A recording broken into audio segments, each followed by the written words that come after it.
You're tuned to Home Sweet Home. And now, here's Russ McClellan. Good Saturday morning. This is Russ McClellan. Welcome to Home Sweet Home with Russ McClellan and friends. I appreciate you tuning in this Saturday morning in May.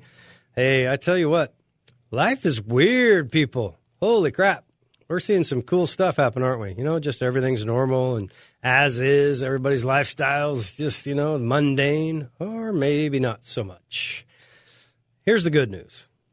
Adversity breeds clarity if you let it, right? It can really suck at times. It can really feel like there's no hope. There's no way we're getting paroled from this situation, and there's a lot of unknowns that cause a lot of stress. And when you feel like that, guess what? You are human.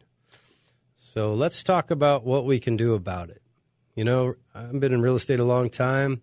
I've made a lot of friends. I've met a lot of people that have demonstrated some amazing courage and amazing resilience. And I'm fortunate enough to have one of my friends and my coach, my business coach, on the air with me. How you doing, Amanda? I'm great. How are you today, Russ? Good. I know you have a lot of clients, and you're helping a lot of us, including me. And we were talking off air, and I was hoping that your other clients aren't as high maintenance as I am, because I call you a lot in the last couple months especially, and I really, really want to let you know that I appreciate it. But I also am going to brag you up a little bit, because you have an amazing story, and it's not one where you just woke up one day and you just mastered real estate. You kind of had to plow the road, and you've been through some ups and downs like a lot of people. But primarily, you are the definition of persistence. And at the end of the day, I think that word is really, kind of what we all need right now. And so I appreciate you having taken the time, I should say, to make this call and get on the air and talk about it. So at the end of the day, maybe you could just kind of introduce yourself to everyone that's listening, and kind of we'll dive into it one step at a time. But I know you're from Portland, Oregon, and you're a Keller Williams extraordinaire, MAPS coach, real estate broker, and. So maybe you could just help us out with where did you start? I think you started at a very old age in real estate, right? Yeah, accidentally got into real estate. I live in Portland, Oregon now. I grew up on a farm in Arkansas, a hog farm, actually.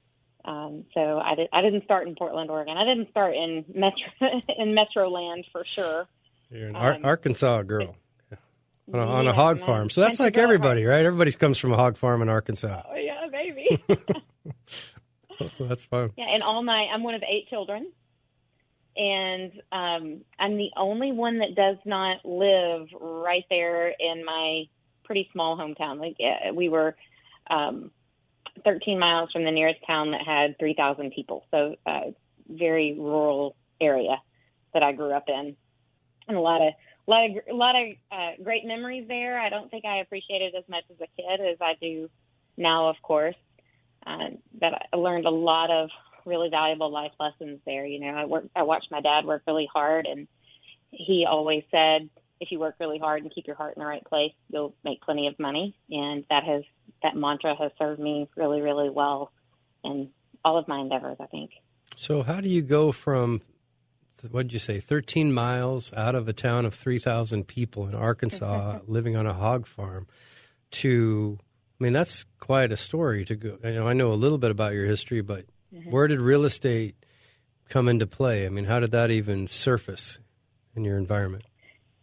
Yeah, I knew that as much as I love the farm, that I didn't personally want to be a farmer. My siblings still have farms of their own, and that was really their passion. And I knew that I wanted something different from myself. And from what I could tell as a kid, the people that kind of went on to do things and didn't live on the farm that made the most money were doctors and lawyers. And quite honestly, I didn't like to read that much at the time. I like to read now. It's a habit that I've developed, a success habit that I've developed over time. But as a kid, I didn't really like to read. I was good at math and science, so I really was pretty determined that I wanted to go to medical school. So I went on a journey to while other kids were playing, I decided that I was going to work really hard and pad my resume so that I could eventually get into med school. So I sent myself to math and science boarding school, which was something that the state of Arkansas was kind of piloting, if you will. And so I had to fight my teachers to recommend me to apply because it was a publicly funded school, and it was I would say I was probably the dumbest one there, but I worked really hard, right? So what I lacked in smarts from my peers, I made up for in hard work, and I was able to get into that school, and because of that, I had the opportunity to go to pretty much any college that I wanted, and the College of William and Mary in Williamsburg, Virginia, had an early admission program to Eastern Virginia Medical School. And so that seemed like a shortcut for what I wanted in life. So I worked really hard to get admission into William and Mary. And so there I go off to Williamsburg, Virginia to go to college. Because my family was large, I was the first one to decide that I wanted to go to college. I knew that if I was going to do that, it was going to be up to me. And unfortunately, because I chose to go to an out-of-state school, William and Mary did not give any scholarships. Mm-hmm. So I had a little bit of financial aid, and a lot of the scholarships that were available to me locally, like in Arkansas, in Texas, and the southern schools, weren't available to me at William and Mary. So I ended up working 3 jobs to pay my way through school. And I was renting an apartment, and somebody put a flyer on my door that said, "Why are you renting this, like crappy apartment right. when you could be buying this nice house?" And there was a picture of a house on it. And so I called and said, what would I need to do? How much money would I need to put down? And that was back when it was very easy to get a mortgage. And they said, well, you'd need to, you wouldn't need to put any money down. And I said, well, how much money would I have to make? And she said, well, why don't you call my lender? So like a good little client, I called the lender. Right. I'm 18 years old. I didn't know what I didn't know. Right. And so I called the lender, and the lender said, you don't have to put any money down. And I can't remember exactly what the amount was that I needed to make, but I was shy a little bit, even though I guess at the time I was working 2 jobs, and I was a little bit shy to qualify to buy the house that I wanted. And so I got a 3rd job throwing newspapers at like 4 o'clock in the morning when nobody would miss me. I wouldn't miss any schoolwork or anything. And 2 weeks later, I had a pay stub, and they gave me a loan, and I bought my first house. Wow. So that's how I got into real estate. And then the realtor, when he came by to take the sign out of the yard and the lockbox off the door, rang the doorbell so that he wouldn't alarm me for being in the yard. And he struck up a conversation with me, and he said, I think you'd be good at real estate. And I said, make money, how would I do that? And he said, well, you can work really hard in the summers, and then just don't take your summer classes, because everybody makes their money in the summer in real estate. And then you can stay focused on school, and you won't have to work those 3 jobs, and your grade point average will be higher. And it all sounded like a good theory to me. So he sent me to a career night. And at the career night, they said, are you willing to knock on doors? And I said, will it make money? Because at the time for me, it was a means to an end.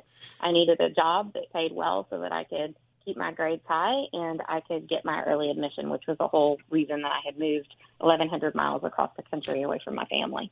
Well, it sounds like at an early age you had an ambition problem, for one.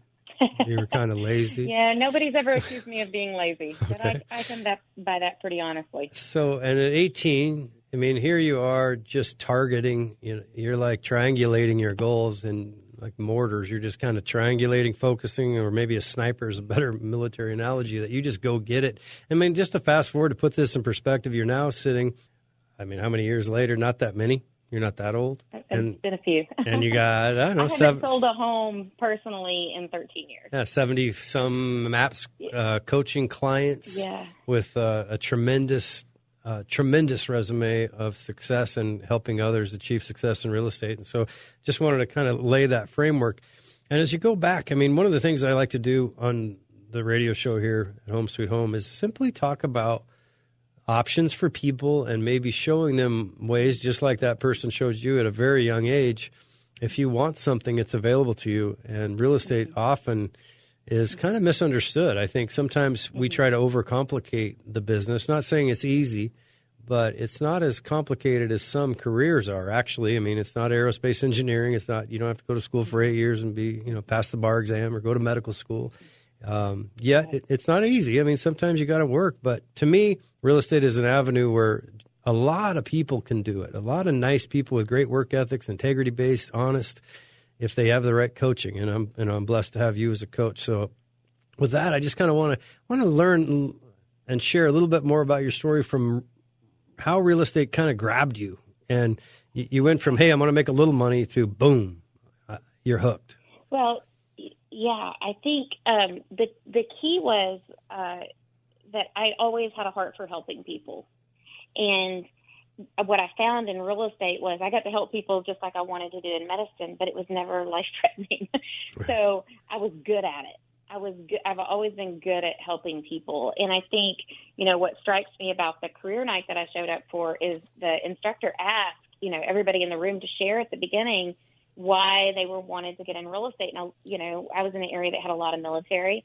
So some people, were military spouses, or they through whatever means, they knew a lot of people. Some were teachers. There were people that wanted side income. There were people that were going to be gung-ho all in. And then there was me, this 18-year-old college student, 1,100 miles away from home. And my first reaction, kind of funny, we went around the room and I was one of the last people to speak. And so when they asked me why I wanted to do real estate, I said, well, honestly, I'm trying to work my way through college, and I don't know, maybe I'm in the wrong room. You said something that's very important. Helping people turned you on.